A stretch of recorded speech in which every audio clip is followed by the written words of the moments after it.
Hello guys, welcome to stand. उम्मीद है आप सभी लोग अच्छे होंगे।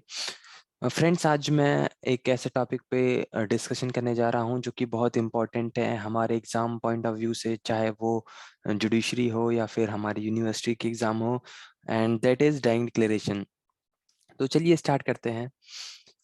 सबसे पहले मैं बता दूं कि इस वीडियो में मैं क्या कवर करने वाला हूं। हम पढ़ेंगे कि डाइंग डिक्लेरेशन क्या है, क्या प्रोविजन से वो डील करता है, इससे रिलेटेड जितने भी मैगजिम है, and conditions for the admissibility, it's admissibility, और जो एविडेंशियरी वैल्यू है डीडी की, वो सब भी हम इसके अंदर देखेंगे। एंड क्रिटिसिज्म, क्यों कुछ लोगों की थिंकिंग है कि वो क्रिटिसाइज करते हैं डाइंग डिक्लेरेशन को as a part of evidence मानने से। और फिर एक बहुत ही इंपॉर्टेंट पार्ट है इस वीडियो का, जो कि important questions with the help of leading case laws. Friends, ये बहुत इंपॉर्टेंट क्वेश्चंस होते हैं जो कि इंटरव्यू में कई बार पूछे जाते हैं, कई बार यूनिवर्सिटी के एग्जाम में आते हैं, जुडिशरी के एग्जाम में आते हैं। तो एंड लास्ट में हम पढ़ेंगे, देखेंगे कि difference between English and Indian law regarding DD. तो फ्रेंड्स, रिगार्डिंग डीडी कुछ डिफरेंसेस हैं between English and Indian law, वो हम देखेंगे। तो काफी हेल्पफुल वीडियो होने वाला है फ्रेंड्स ये आप सबके लिए। तो चलिए एंटर करते हैं इन द वीडियो।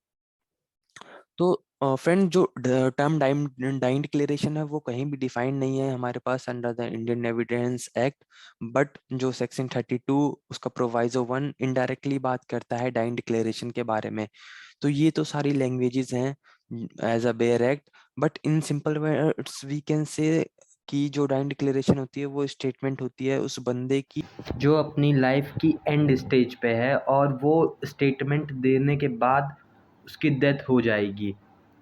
अब इस स्टेटमेंट में वो ये बताता है कि उसे जो इंजरीज हुई हैं वो किसने दी हैं, किन सरकमस्टेंसेस में दी हैं और कैसे दी हैं। शॉर्ट्स में हम इसे डीडी भी जानते हैं। तो जो ये एक मैक्सिम है, लैटिन मैक्सिम, नीमो मॉरिटरस प्रिजमेंटर मेंट्री, ये थोड़ी मेरी प्रोनाउंसिएशन नहीं अच्छी है इस टर्म्स को, क्योंकि ये लैटिन टर्म्स होती हैं, तो आप एक बार देख लेना इसको कैसे प्रोनाउंस करते हैं। तो ये इस मैक्सिम पे बेस्ड है। इसका मतलब सिंपली मतलब यही है एकदम। हम सिंपली कहें कि हमने वो मूवी भी देखी थी धमाल, इसका सिंपली मतलब यही है कि मरता हुआ आदमी झूठ नहीं बोलता। हमारे घर में भी ये कहावत है कि जो मरता है उसके जीभ पे सरस्वती वास करती हैं, और वो भगवान के पास झूठ बोल कर नहीं जाएगा। तो एज अ सिर्फ एक प्रिजम्पशन है कि जो मरेगा वो कभी झूठ नहीं बोलेगा, तो वो सत्य ही बोलेगा। अब यहाँ पे कुछ कंडीशंस हैं for considering a statement as DD. एक नॉर्मल स्टेटमेंट को हम डीडी कब कंसीडर करेंगे, तो उसकी कुछ एलिजिबिलिटी क्राइटेरिया है। नंबर वन इज कि जो पर्सन जो डीडी दे रहा है, जो डाइंग डिक्लेरेशन है, मेकर ऑफ डाइंग डिक्लेरेशन है, उसकी डेथ हो जानी चाहिए। मतलब इसका मतलब यही है कि जो जिसने वो स्टेटमेंट दी है उसकी डेथ होनी चाहिए। अगर वो सरवाइव कर जाता है, कैसे मेडिकल ट्रीटमेंट हो जाता है, उसका कुछ भी हो जाता है, और वो किसी तरीके से बच जाता है, तो जो उसकी स्टेटमेंट है जो बता रही थी कि उसे इंजरीज कैसे मिली हैं, वो कंसीडर नहीं होंगी एज डीडी। बट वो इंडियन एविडेंस कहता है कि वो रिलेवेंट हो जाएंगी, डीडी में नहीं होंगी लेकिन वो रिलेवेंट हो जाएंगी under 157, 145 and section 6 to corroborate his testimony when examined. वो जब उसका ट्रायल चलेगा तो अपनी एविडेंस को कोरैबोरेट करने के वो स्टेटमेंट वो यूज कर सकता है फॉर कोरैबोरेशन। सेकंड एसेंशियल्स बात करता है कि जो स्टेटमेंट है वो must relate to cause of his death और the circumstances of the transaction which resulted in his death. जो वो स्टेटमेंट दे रहा है बिफोर डेथ, जो उसकी लास्ट स्टेटमेंट है, जो कि हम उसे नाइन डिक्लेरेशन कंसीडर करेंगे, वो स्टेटमेंट उसकी डेथ कैसे हुई है उस कॉज को बताए, उस कॉज के बारे में वो बात करे जो उसकी स्टेटमेंट है, या फिर उन सरकमस्टेंसेस की बात करे जिसके जिसके चलते उसकी डेथ हुई हो। जैसे यहाँ पर एक एग्जांपल गिवन है। जो वाइफ है वो एक स्टेटमेंट देती है कि जेड ने उसकी पति की डेथ करी है, और इतना कहने के बाद ये उसकी लास्ट स्टेटमेंट होती है, और वो एक टाइम बाद उसकी वो सुसाइड कर लेती है जो लेडी होती है। तो बाद में जब कोर्ट में ये क्वेश्चन अराइजेज होता है कि जो इसकी स्टेटमेंट है ये क्या हम डीडी कंसीडर करेंगे इसको, तो ये हेल्ड होता है कि ये डीडी कंसीडर नहीं करी जाएगी, क्योंकि ये खुद की सुसाइड के बारे में, खुद की डेथ के बारे में तो बात ही नहीं करती, ये बात कर रही है किसी अनदर पर्सन के बारे में और उसकी डेथ का रीज़न बता रही है। अब यहाँ पे जैसे हमने दो टर्म्स देखी थी, या तो वो रिलेट करे उसकी कॉज ऑफ हिज डेथ को, या फिर ऐसे सरकमस्टेंसेस बने कि वो बताएं कि कैसे उसकी डेथ कॉज हुई है। तो सिर्फ इसी वर्ड्स को समझने के लिए, इस वाले वर्ड को समझने के लिए एक बहुत ही लीडिंग केस हुआ था सिर्फ इसे इंटरप्रेटेट करने के लिए, और जो कि था पलका नारायण स्वामी वर्सेस किंग एम्परर। ये प्रीवी काउंसिल का केस था, AIR 1939 का। इसमें क्या होता है कि हस्बैंड वाइफ होते हैं, जो हस्बैंड होता है उसने कुछ, हस्बैंड और वाइफ होते हैं और एक एक्यूज होता है। एक्यूज ने हस्बैंड से कुछ पैसे लिए होते हैं उधार के तौर पे, और वो उसे लौटा नहीं रहा होता है। लेकिन कुछ टाइम बाद एक लेटर आता है एक्यूज्ड की तरफ से हस्बैंड को कि आप बहरमपुर आ जाइए अगर आपको अपने पैसे चाहिए जो मैंने आपसे उधार ले रखे होते हैं। और हस्बैंड अपनी वाइफ को कहता है कि आज मैं बहरमपुर जा रहा हूँ, मेरे जितने पैसे बकाए हैं वो लेने के लिए। वो ट्रेन पकड़ता है और बहरमपुर के लिए, और वो चल देता है। कुछ दिन बाद उसकी बॉडी मिलती है एक ट्रंक में। Trunk is a kind of box, और वो पीसीस में होती है, 7 पीसीस में उस हस्बैंड की बॉडी पड़ी होती है। और जब बाद में इन्वेस्टिगेशन होती है तो ये भी पता चलता है कि जो ट्रंक है वो बिलोंग्स करता है एक्यूज्ड को। जो परचेज्ड करा गया है वो एक्यूज ने ही उस ट्रंक को परचेज्ड करा था। तो कोर्ट में भी ये बात उठी कि जो इसने स्टेटमेंट दी थी कि मैं बहरमपुर जा रहा हूँ और उससे पैसे लेने हैं, तो क्या यही एक्यूज्ड एक्यूज ने ही डेथ कॉज करी होगी। तो कोर्ट कहता है कि ये देखो, अब यहाँ पे कोई डायरेक्टली तो ये बता नहीं रहा, ये स्टेटमेंट कि मैं बहरमपुर जा रहा हूँ पैसे लेने, ये तो कोई डेथ वेथ की तो बात ही नहीं कर रहा, या फिर ऐसी कोई स्टेटमेंट है नहीं जो जिससे हम ये इन्फर कर सकते हैं कि उसकी डेथ कैसे हुई है। लेकिन ये एक एज अ सरकमस्टेंस बना रहा है कि वो बहरमपुर की तरफ ही चला, जहाँ पे स्पॉट हुई, जहाँ पे उसकी डेथ हुई है वो उधर ही मूव कर रहा है, उसने वो वाली स्टेटमेंट दी। और फर्दर जो ट्रंक मिला वो एक्यूज्ड नहीं परचेज कर रखा था। तो ये एज अ सरकमस्टेंस कंसीडर हुआ है कि जो बता रहा है कि उसकी डेथ कैसे हुई है। तो देयरफॉर यहाँ पे डायरेक्टली तो नहीं बता रहा है कि, डायरेक्टली तो वो स्टेटमेंट नहीं बता रही थी कि डेथ कैसे हुई है, लेकिन एज एक ट्रांजैक्शन, एक ऐसा सरकमस्टेंस बन गया है कि वो बता दे रहा है कि उसकी डेथ किसने करी है और कैसे हुई है। And next point is the statement must be complete and consistent. अब ये तो टर्म से डिफाइन हो रहा है कि जो स्टेटमेंट है वो अपने आप में पूरी होनी चाहिए और कंसिस्टेंट होनी चाहिए। कंसिस्टेंट का मतलब कि ये नहीं होना चाहिए कि मैं मैं एक स्टेटमेंट दे रहा हूँ इंसान को कि मुझे मुझे इंजरी हुई है चाकू से, और ए ने ये इंजरी कॉज करी है। फिर थोड़ी देर बाद मैं कह रहा हूँ 10 मिनट बाद, नहीं नहीं, मुझे जो इंजरी कॉज हुई है वो क्या कहते हैं और किसी चीज से हुई है, लाइक सम तलवार से हुई है, या फिर और किसी एज नाइफ से हुई है, ऐसा कुछ। और मेरी जो इंजरी करी है वो ए ने नहीं बी ने करी है। तो जब वो खुद ही एक ऐसे कन्फ्लिक्ट स्टेज में हो, तब वो डाइंग डिक्लेरेशन हम उसे नहीं मान सकते, कोर्ट ऐसा कहता है। And the last one is the declarant है, जो maker of the dying declaration है वो मस्ट बी कम्पिटेंट। वो कम्पिटेंट होना चाहिए as a witness. Wit competent तो हमने इंडियन कॉन्ट्रैक्ट एक्ट में भी पढ़ा है कि वो साउंड माइंड का होना चाहिए, मेजर होना चाहिए। तो इसमें भी यही हुआ था, एक केस हुआ था, केस का नाम शायद मैंने यहाँ मेंशन नहीं करा है। इसमें ये हुआ था कि जब प्रोसिक्यूशन, एक ट्रायल चलता है फॉर द मर्डर ऑफ 4 साल के बच्चे के लिए, 4 साल के बच्चे की एक डेथ हो जाती है, तो उसका ट्रायल चलता है। तो वो डेथ से पहले स्टेटमेंट देता है कि किस क्या रीजन था उसकी डेथ का, किसने उसे इंजरीज कॉज करी थी। तो प्रोसिक्यूशन उस पर रिलाई करना चाहता है, लेकिन कोर्ट ये साफ मना कर देती है कि वो तो 4 साल का बच्चा है, वो तो कॉम्पिटेंट ही नहीं है विटनेस देने के लिए, उसकी तो अपनी खुद की समझ नहीं है, तो वो कैसे दे सकता है कोई स्टेटमेंट, और सिर्फ हम उसकी इस स्टेटमेंट पे किसी का कन्विक्शन कर दें, ये तो पॉसिबल नहीं है। तो इसीलिए चाइल्ड के जो स्टेटमेंट होते हैं वो इनएडमिसिबल माना है in the court of law. अब जो मैंने यहाँ पे आपके से स्टार्टिंग में कहा था कि जो कुछ क्वेश्चंस हैं जो कि एग्जाम पॉइंट ऑफ व्यू से बहुत ही ज़्यादा इंपॉर्टेंट हैं, तो उन्हें डिस्कस करते हैं। तो सबसे पहला क्वेश्चन है, what is the mode of give for giving DD, कि डीडी देने का क्या कोई मोड है, क्या कोई फॉर्मेट है? तो लॉ कहता है कि अ, ऐसा कोई भी फॉर्मेट नहीं है डीडी देने का। डीडी आप ओरली भी दे सकते हैं, रिटन भी दे सकते हैं, और इवन इन गेस्चर्स में भी दे सकते हैं। ये गेस्चर्स वाला पॉइंट बाद में डेवलप हुआ है, ये एक केस से डेवलप हुआ है, क्यून एक्सप्रेस वर्सेस अब्दुल्ला। इसमें क्या होता है, जो एक्यूज होता है वो विक्टिम का थ्रोट कट कर देता है, तो वो अब वो बोल नहीं पाती है जो विक्टिम होती है, तो वो सिर्फ इशारे में बताती है कि कौन है एक्यूज और कैसे उसने डेथ, कैसे उसने इंजरीज कॉज करी हैं।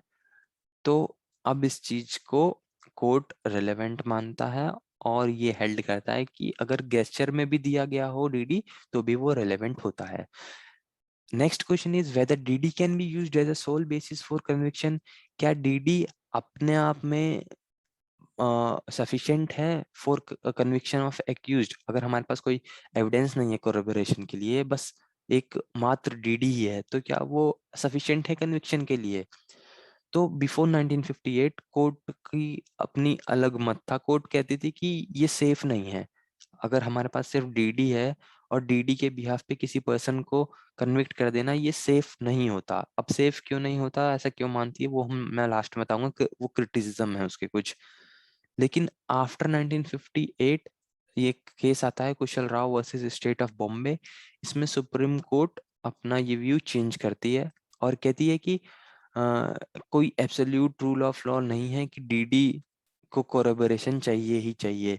डीडी अपने आप में सफिशिएंट है फॉर कन्विक्शन, शर्ते कि एक बार कोर्ट कन्विंस हो जाए कि जो डाइंग डिक्लेरेशन है, जो स्टेटमेंट है, वो वो उसकी सत्यता है, वो उसमें कोई भी तरीके की कोई गलत शब्द नहीं है, कोई झूठ नहीं है, उसकी ट्रस्टनेस पे शक ना कर सके। जब इस लेवल तक मैटर चला जाए तो DD can be the sole basis for conviction.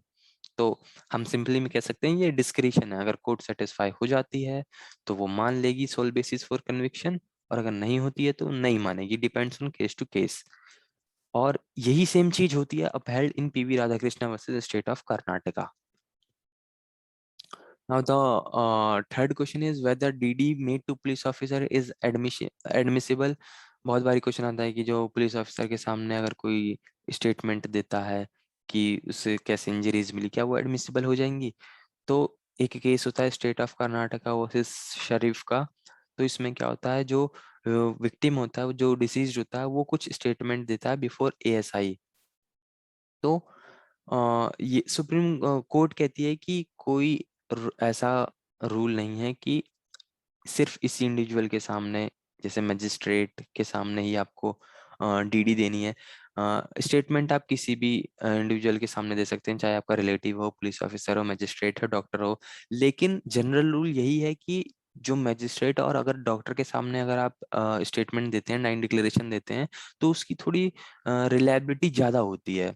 तो पुलिस ऑफिसर के सामने भी दिया गया डीडी एडमिसिबल हो सकता है, बस प्रोसिक्यूशन सेटिस्फाई कर दे कोर्ट को कि ये रिकॉर्ड क्यों नहीं करा गया मजिस्ट्रेट के सामने या डॉक्टर के सामने। अब वो प्रोसिक्यूशन कुछ भी प्ली ले सकता है कि हमारे पास टाइम कम था, या अवेलेबिलिटी नहीं थे, या डॉक्टर बहुत दूर थे, और इंसान की डेथ होने वाली थी। वो प्रोसिक्यूशन के ऊपर डिपेंड करता है, बट हाँ, एडमिसिबल हो सकता है पुलिस ऑफिसर के सामने दिया गया declaration. Last question is whether the medical certification is requisite. Friends, एक जनरल रूल है कि जब कोई मतलब डिक्लेरेशन देता है, डीडी देता है, तो एक डॉक्टर को बुला लिया जाता है कि आप चेक करके बताएं, हमें एक सर्टिफिकेट दे कि ये बंदा मेडिकली फिट है, मेंटली फिट है स्टेटमेंट देने के लिए। तो ये जनरल रूल है, सर्टिफिकेशन चाहिए होता है। लेकिन क्या ये रिक्विसाइट है, क्या जरूरी है? अगर मान लो नहीं हो पाया, सर्टिफिकेशन नहीं मिल पाया, डॉक्टर नहीं देख पाया उसे, तो क्या जो उसने स्टेटमेंट दी वो रिलेवेंट हो जाएगी? नहीं फ्रेंड्स, ऐसा बिल्कुल नहीं है। In Laxman versus state of Maharashtra and Rambai versus state of Chhattisgarh 2002 के ही दोनों केस हैं। इसमें कोर्ट कहती है कि पर्सन जो रिकॉर्ड कर रहा है डिक्लेरेशन, पर्सन जो रिकॉर्ड कर रहा है डिक्लेरेशन, हमेशा उसकी सेटिस्फेक्शन प्रिवेल करेगी देन द मेडिकल सर्टिफिकेशन। अगर जो बंदा रिकॉर्ड कर रहा है, जैसे मान लो पुलिस ऑफिसर रिकॉर्ड कर रहा है, मैजिस्ट्रेट रिकॉर्ड कर रहा है, या कोई डॉक्टर रिकॉर्ड कर रहा है डाइंग डिक्लेरेशन, तो उसकी सेटिस्फेक्शन होनी चाहिए कि जो इंसान मर मर रहा है या फिर जो मरने जा रहा है, जो मेकर है, वो मेंटली फिट है या नहीं। मेडिकल सर्टिफिकेशन कुछ भी कहे, अगर मेडिकल मेडिकल सर्टिफिकेट है तो अच्छा, वेरी गुड, वे मतलब इजी होगा केस को प्रूव करने में। बट अगर नहीं भी है तो ऐसा कोई स्ट्रिक्ट रूल नहीं है कि वो जरूरी ही है। सेटिस्फेक्शन पर्सन जो रिकॉर्ड कर रहा है उसकी यहाँ ज्यादा मायने रखता है, ना कि मेडिकल सर्टिफिकेशन। और कुछ फ्रेंड्स, जैसे कुछ डिफरेंसेस हैं दोनों में, इंग्लिश लॉ में और इंडियन लॉ में, रिगार्डिंग डीडी। तो नंबर वन इज, जो इंग्लिश लॉ में है वो डीडी सिर्फ रेलेवेंट होता है only in criminal cases, but in India जो डीडी है वो बोथ अदर इन सिविल और इन क्रिमिनल दोनों में ही रिलेवेंट है। सिविल में जैसे हमने विल वगैरह पढ़ते हैं तो वहाँ भी रिलेवेंट है, और क्रिमिनल में तो रिलेवेंट होता ही है। Second difference is, under English law DD is admissible only in homicide, but in India DD is admissible in suicide too। तो चाहे वो सुसाइड को लेकर कुछ इन्फर कर रहा हो तब भी वो इंडियन लॉ में रेलेवेंट होता है। And on the other side only homicide से अगर कुछ कोई पॉइंट हम इन्फर कर रहे हैं कि कैसे उसकी डेथ कॉज हुई होगी, तब वो इंग्लिश के अंदर रेलेवेंट होता है। अब यहाँ पे एक जो थर्ड डिफरेंस है ये बहुत ही इंपॉर्टेंट है, और मैं कहूँगा शायद ये मेन डिफरेंस है, मतलब काफी बड़ा डिफरेंस है ये।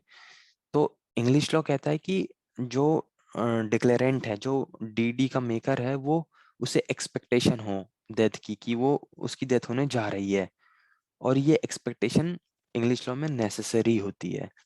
और वहीं पे ऐसी कोई भी एक्सपेक्टेशन की जरूरत नहीं होती है अंडर इंडियन लॉ। तो ये बहुत बड़ा डिफरेंस है। और fourth difference is deceased should have completed his statement before dying.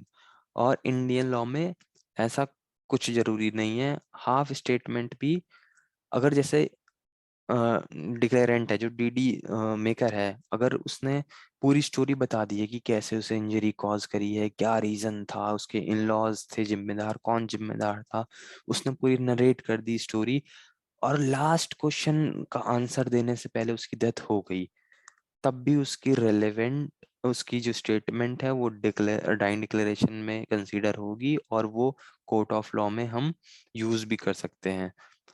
But under English law वो स्टेटमेंट जो है वो पूरी होनी चाहिए, हाफ स्टेटमेंट रेलेवेंट नहीं होती है इन द कोर्ट।